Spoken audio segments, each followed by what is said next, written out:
Моя мама рассказывала о том, что вот, во время Советского Союза у нас же не было такой вещи, как национальная самоидентификация, потому что мы все были советские люди. Например, вот меня зовут Андрей, у меня сестра Света, отец Николай, а мама Роза. Все люди, которые жили в городе, говорили по-русски. Когда ты говорил по-якутски, то не то, что на тебя косились, но это было, как сказать, негласно, скажем так, не приветствовалось. У нас в семье никогда такого не было, что должны вот только говорить на якутском языке, это наш родной язык. Как-то не было какого-то такого, знаете, назидания, что ли. Мой сын не говорит на якутском, но мне очень сложно заставить ребенка, который меня спрашивает, для чего это будет нужным.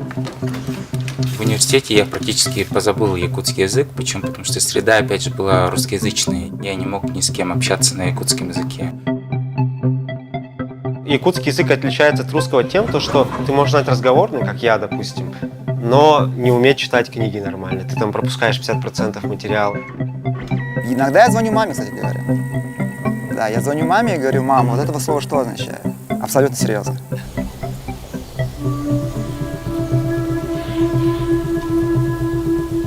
Более 2000 лет якутский язык существовал только в устной форме. Массовая письменность и финальная версия алфавита появились только в 20 веке. В результате язык сохранился в относительно неизменном виде. Но по прогнозам ученых, к 2050 году на родном языке будут свободно говорить только 60% населения. Социологические исследования показывают, чем младший респондент, тем меньше вероятность, что он будет учить своего ребенка якутскому. А подрастающее поколение якутов все чаще общается на языке интернета. В результате из якутской речи исчезают красочные фразеологизмы, слова заменяются русскими, язык размывается. Сегодня энтузиасты, кинематографисты, музыканты, молодые якутские художники стремятся продлить жизнь языка в современной культуре и цифровом пространстве. На родном языке они снимают кино, устраивают перформансы, ведут якутские YouTube-каналы, а еще создают якутский онлайн-переводчик, клавиатуру и Википедию.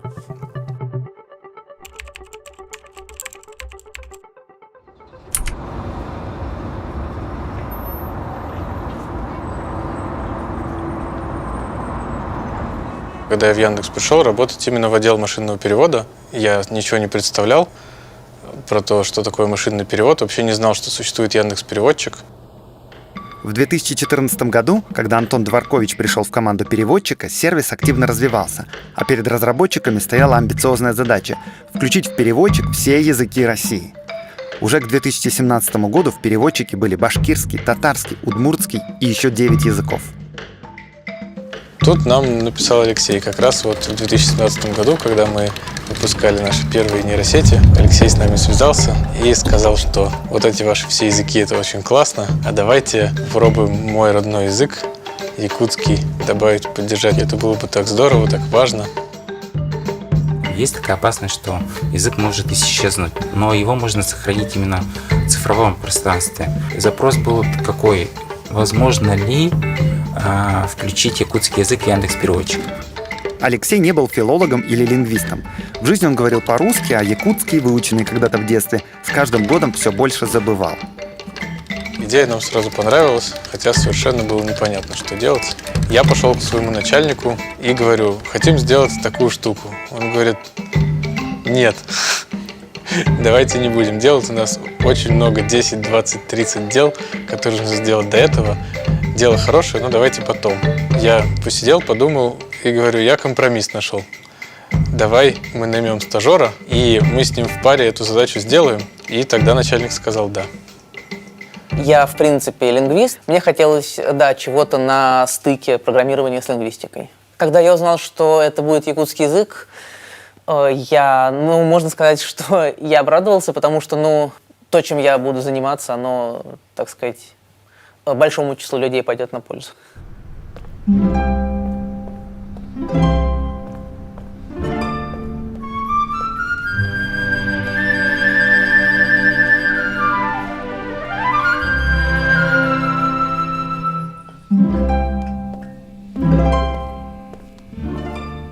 Я работаю в Якутской городской национальной гимназии, учителем английского языка.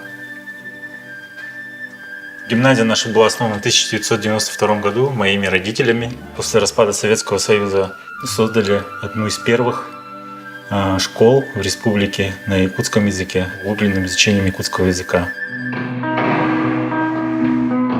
В данный момент я сейчас играю в группе Crispy Newspaper. Мы появились в 2017 году. Да, Crispy Newspaper — это название группы, а «Я на север» — это название объединения, вообще рекорд-лейбла. Я как самый старший из них, мне вот 40 лет. Я был застал. Ты удивился, что мне 40 лет? Юность севера 40. Да. Казалось, музыка развивается жестко везде в России, а мы как будто в Якутске в каменном веке живем, отстали. Какие-то скучные копии группы «Ария» в основном преобладали. Ну и потом в конце нулевых все-таки уже созрела панк-хардкор, такая тусовка жесткая, которая всему этому противостояла. Я вообще изначально вот про Crispy Newspaper всегда думал, что это нормальная тема петь на якутском языке, потому что и до этого были группы, использующие якутский язык. И для меня это не было какой-то такой экзотичной, я не знаю, вещью, потому что это наш родной язык, почему бы и нет.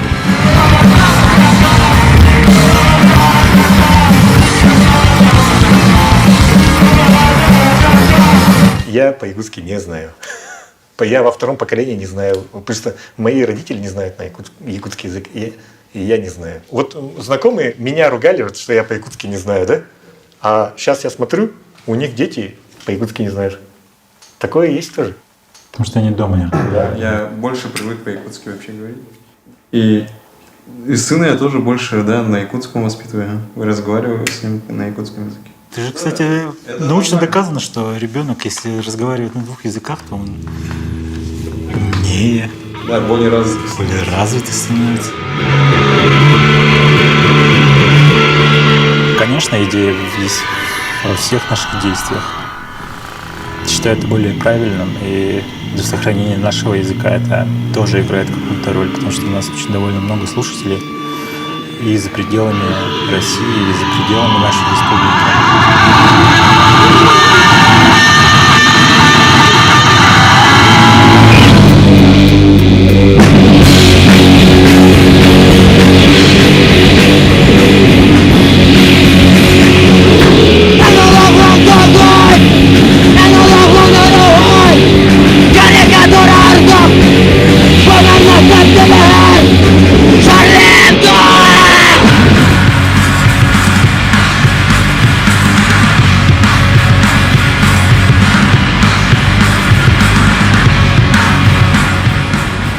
Я вот в этом году в первый раз для себя осознанно начал слушать якутскую музыку. То есть, когда я катаюсь на велосипеде, встречаю якутский плейлист, это очень странно слышать якутскую музыку и находиться в Москве. Это реально для меня какой-то типа из серии небольшой такой коллапс. Есть песни, которые я понимаю, а есть песни, которые для меня до сих пор непонятны, и я пару песен, которые мне понравились, я прям слушал, типа play stop, пытался понять, записывал, искал слова и пытаясь понять смысл песен. Не могу сказать, что это удалось мне легко, но что-то я понял. Я все хуже говорю по-якутски, но тем не менее, даже когда вот на том плохом якутском, что я говорю, я чувствую себя там прямо, что я вот якут, как будто бы дома. Как будто бы все барьеры падают, и вот он я, какой я есть, без какого-то такого, скажем так, как надо мной любят угорать в Якутске, столичного флера. Я вот уехал в 2007 году, и уехал типа не оглядываясь.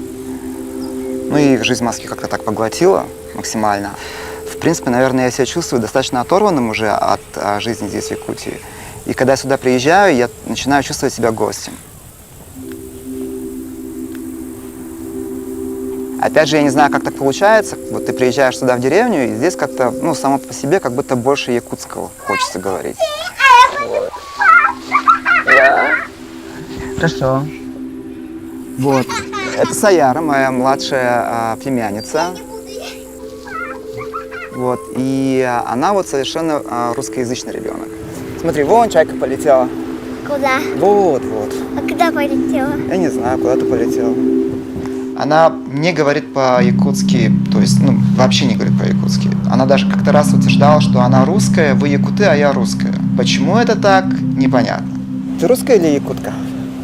А? Якутка. Якутка. Как будет чайка по-якутски? Кайка. Хоп-то. Кайка. Скорее всего, наверное, это YouTube, интернет, детский сад, как-то вот оторванность от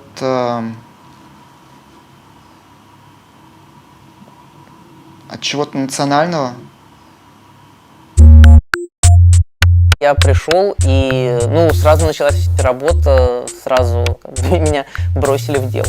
Моя задача, в принципе, заключалась в том, чтобы объяснить модели, как переводятся русские предложения на якутский, и, соответственно, как якутские предложения переводятся на русский. То есть научить ее как бы контекстному переводу. Как устроен машинный перевод? Вот английское предложение, которое нужно перевести на русский. Сначала предложение разбивается на отдельные слова, а каждое слово переводится на язык компьютера, то есть становится числом из 1000 цифр.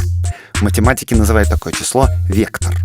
Затем нейросеть выясняет, как данные слова взаимодействуют в предложении. Для этого она проверяет, как вектора друг с другом складываются, вычитаются, умножаются и делятся. В результате получается таблица, в которой закодировано все исходное предложение. Теперь эту таблицу предстоит раскодировать, запустив тот же процесс в обратном порядке, но уже на русском языке. Как же научить нейросеть проделывать этот путь безошибочно? Для этого нужны параллельные предложения, то есть пары из исходного предложения и его версии на другом языке. Исходное предложение пропускается через нейросеть, а полученный перевод сравнивается с заранее известным правильным результатом. Если перевод оказался неправильным, разработчики вносят изменения в код и повторяют эксперимент, и так миллионы раз, постепенно приближаясь к идеальному качеству перевода. Чем больше переводчик тренируется, тем лучше он работает, а значит, очень важно обеспечить нейросеть как можно большим количеством параллельных текстов. Еще, конечно, нам нужны были данные, нефть, на которой наши алгоритмы обучаются. Данных для якутского очень мало, очень не хватает. Поэтому мы с этой проблемой, конечно же, пришли к Алексею, спросили его совета, попросили помочь добить хотя бы до 100 тысяч параллельных предложений в наш корпус, чтобы какая-то машинерия заработала. Проблема заключалась в том, что у меня не было текстов. Это нужно было с нуля все переводить. Грубо говоря, отбирал тексты с интернета и переводил на якутский язык. Я в одиночку пытался в 2017 году, это было очень сложно. Я искал других людей, которые бы помогли мне с текстами. Но, к сожалению, все отказывались. Но я нашел выход. Я начал продавать свою небольшую такую коллекцию. И на вырученные средства я уже нанимал переводчиков. В мире очень много людей, которые что-нибудь хотят, и довольно мало людей, которые готовы что-нибудь делать. Алексей всегда был готов делать, это было очень хорошо заметно, заражало энтузиазмом и нас тоже. Мы очень любим природу, мы называем природу баяной. Мы кормим обязательно природу, мы общаемся с природой, мы ловим энергию и передаем друг между другом эту энергию якутскую. Тянемся к солнцу, впитываем в себя и кайфуем. Надо почувствовать землю сначала. Это по обычаям.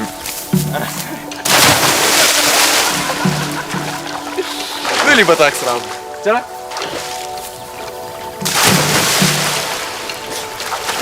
По обычаям.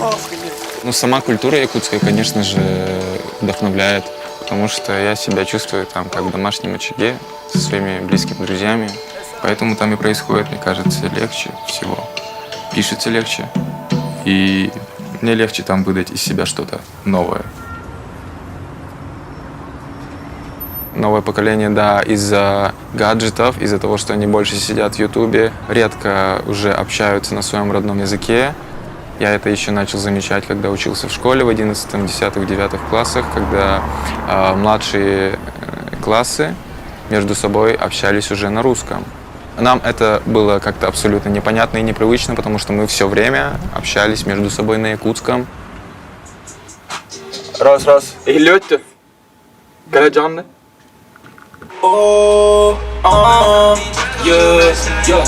И я с тобой в эту ночь, в эту летнюю ночь. Вот бабушка мне так говорила, почему ты не пишешь треки только на якутском. Да, я считаю, что если бы я писал треки чисто на якутском языке, то, скорее всего, да, я бы как-то поспособствовал якутской молодежи, новому поколению, но так получилось, что я вот руководствуюсь немножко по-другому. Пишу и на русском, и на якутском. Нужно все-таки не развиваться дальше и не зацикливаться на одном языке. Она красивая, дурачится тик-ток, когда растает снег, придет весна на блок, проводишь по щеке, Но я не остался в Якутске, потому что, да, в Москве много возможностей, да и не только в Москве. Я ощущаю тут большую свободу действий, свободу мыслей, потому что в Якутске я мыслил как-то вот прям в рамках Якутска. Я сделал такой шаг, чтобы освободить себя от оков, от того, что держит, из рамок выйти. Допустим, если я перееду в Нью-Йорк жить через какое-то время, спустя годы, это, я думаю, не забуду никогда якутский язык, потому что это как-то вот прям привито, это прям вот что течет во мне. Например, когда я в Америке, говорю, я из России, никого это не удивляет. А когда говоришь, я из Якутии, откуда там, вот это все на якутском написано, то люди интересуются. Это очень глобальный мировой тренд – сохранить свою национальную идентичность.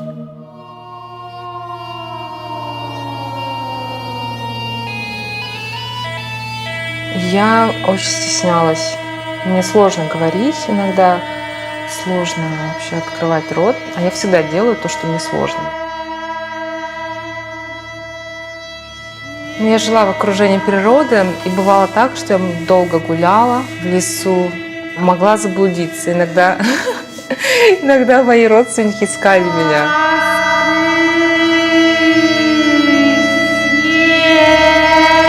И вот этот мой плач, когда я терялась в лесу, был похож на нытье животного. И сейчас я пытаюсь бессознательно повторить, мне кажется, этот плач. Такой плачущий дикий зверь.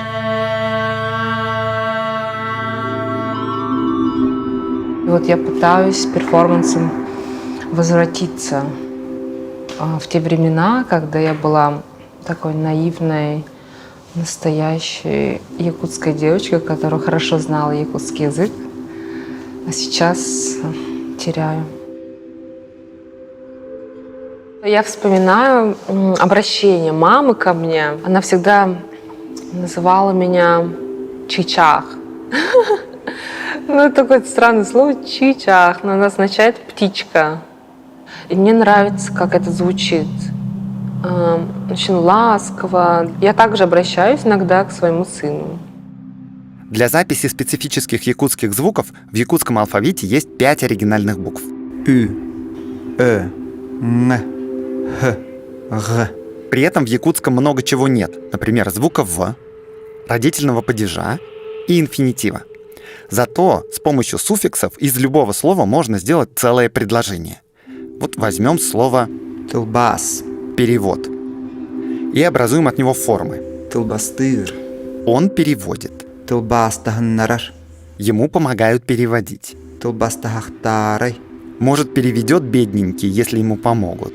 И даже «Тылбасчтахнарай бытый». А что, если нам призвать его на помощь с этим переводом? Первый подход занял у нас достаточно много времени. Алексей к тому моменту нечеловеческими усилиями предоставил нам в районе 100 тысяч параллельных предложений. Это очень много месяцев работы, но стало понятно, что нашей нейросети не хватает, ей нужно больше топлива, хотя бы в 10 раз больше. При всем энтузиазме Алексей с командой вряд ли с этим когда-то справится. Практически невозможно столько текстов перевести ограниченному количеству людей. Я не представлял тот объем информации, который предстоит создать для меня, возможно, ушла бы вся жизнь оставшаяся. Мы отправились думать, как же нам преодолеть эту проблему. Нам на помощь пришла идея так называемых мультиязыковых моделей в машинном переводе. Идея мультиязыковой модели в том, что все родственные языки похожи. Например, если человек знает испанский, то итальянский ему будет выучить гораздо проще. А каждый следующий язык из той же группы будет изучаться все быстрее и быстрее. Точно так же и нейросеть использует знания о языках-родственниках. То есть модель видит в предложении слова, находит аналог в родственном языке, сразу видит, какие у этого слова переводы, в каком контексте оно используется и как взаимодействует с другими словами. А затем применяет полученные знания уже в том языке, который изучает. Якутский язык входит в тюркскую языковую группу. Соответственно, родственными для него будут, в частности, турецкий, казахский и башкирский. Параллельных текстов на этих языках в интернете гораздо больше, чем на якутском, и поэтому модель сразу получает доступ к необходимому количеству текстов и может успешно обучаться. Когда стали видны первые положительные результаты, стало понятно, что у нас действительно получится. Конечно, я почувствовал какой-то прилив сил. Обошлись без шампанского, так как дело рабочее. Джол? Вот оно слово «джол», означающее счастье. У меня папа, кстати, в детстве любил садиться за стол, за обеденный там, или за ужин, и говорил «джол ден бу». Вот это счастье.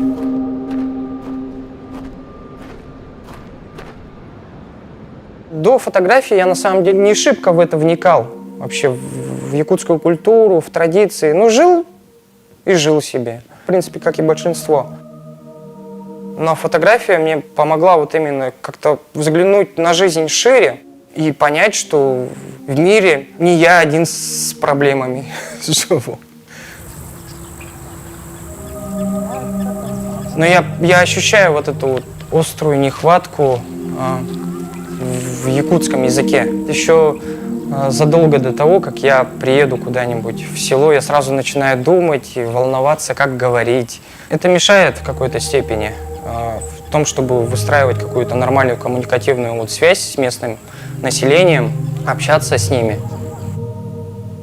Я очень хочу вообще вот свободно владеть своим родным языком. Я вот учусь. У меня девушка отлично владеет якутским языком. Хотя я, может быть, не все понимаю, но когда она говорит на якутском, я наслаждаюсь. Вери. Gülebildim. Veri, verdim. Молодец.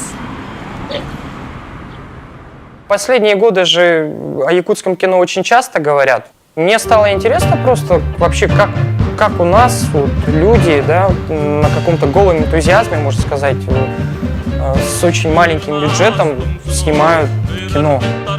У них только вот какая-то камера, может быть, лапша доширак, и все. И огромное желание что-то создавать, снимать кино.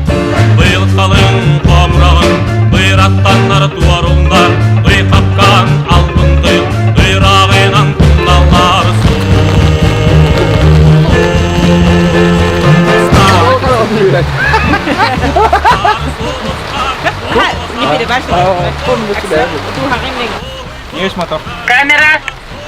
38-6-2. Внимание, и начали. Я считаю, что любой фильм, в любом жанре на якутском языке, он уже выполнил свою миссию как контент на якутском языке. Пусть это комедия, там, зомби-фильм, неважно какой жанр, неважно какого уровня якутский язык, разговорный, там, может быть, с матерщиной или высоколитературный, все равно его люди смотрят и все равно чуть-чуть продлевает жизнь языка. Забита! Ты бол түргенінде. Олар инженер конструктор булук калбыккын бар. Ну да. Именно в работе над кино это очень часто появляется чувство волшебства. Готов? Я всегда готов. Ча!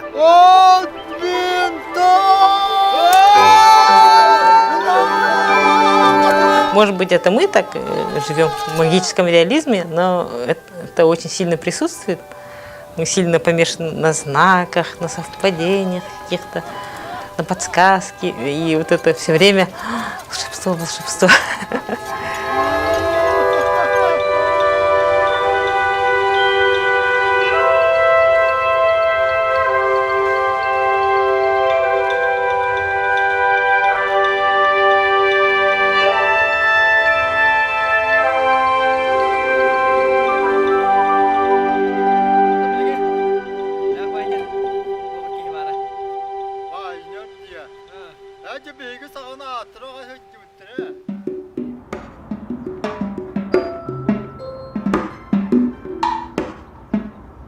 Вот читаю письмо, которое я написал.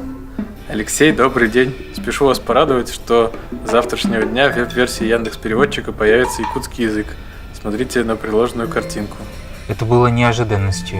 Я не верил тому, что читаю. В качестве подтверждения прилагалось письмо, скрин с поздравлением на якутском языке. Я, скорее всего, очень неправильно прочитаю это по-якутски, но я попробую. Алексей Игини Эгерделиибин. Алексей начал со слов «Вау, о май гад, потрясающая новость, спасибо». Было очень приятно, конечно, получить. Написал письмо Антону, начал тестировать. Перевод, как мне кажется, по качеству переводов ближе к человеческому, чем нежели к машинному. Я напишу на русском, потом девушке прочитаю на якутском, она скажет, правильно или неправильно. Потому что она-то понимает точно. Она-то может сказать. Я-то еще... Так.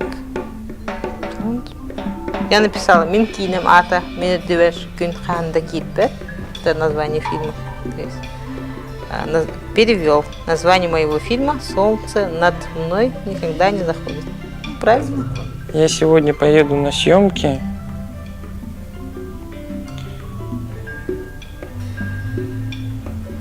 А ты не скучай.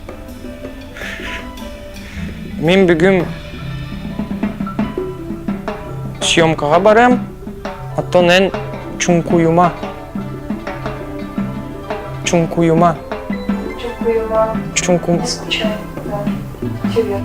это... Чункуябын, это что ли? Можно и так, и можно ахтума. Я, кстати, впервые вот это слово слышу. Чункуй. Что скучать. До этого я другое слово знал. Чункуй мне гораздо больше нравится. Я не думаю, что якутский язык исчезнет, потому что как бы есть якутское кино, оно снимается на якутском языке, оно очень популярно. Есть якутская музыка. Я не знаю про литературу, но наверняка есть люди, которые тоже пишут на якутском языке. Так что я оптимистично смотрю в будущее, и я уверен, что якутский язык сохранится. Ну, у людей может просыпается какой-то все-таки интерес к своему языку, к своей культуре, потому что появилось много там каких-то вещей, которые могут заинтересовать тебя с детства в якутскую среду, можно сказать. В том числе якутский панк. В том числе якутский панк. Старейшин берите и записывайте, чтобы они за собой оставили хотя бы на диджитал уровне свои знания, якутскую филологию, чтобы из поколения в поколение передавалось через вот так вот, типа через экран. Я думаю, ощущение Родины не размывается, если как раз продолжать в искусстве, в своей работе вспоминать свою Родину.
Beni kökte ayırga kırda kara kögeydin Matok salaka matok canız kalacıya kögeydin Keradaydı çiçağı çöpçü sağa beyete Narınım çila bağı tırıbınan tispüte Tarıdı kemis kanatını tarı birip komuna Karadastı gastın sulun hamsi ıllatım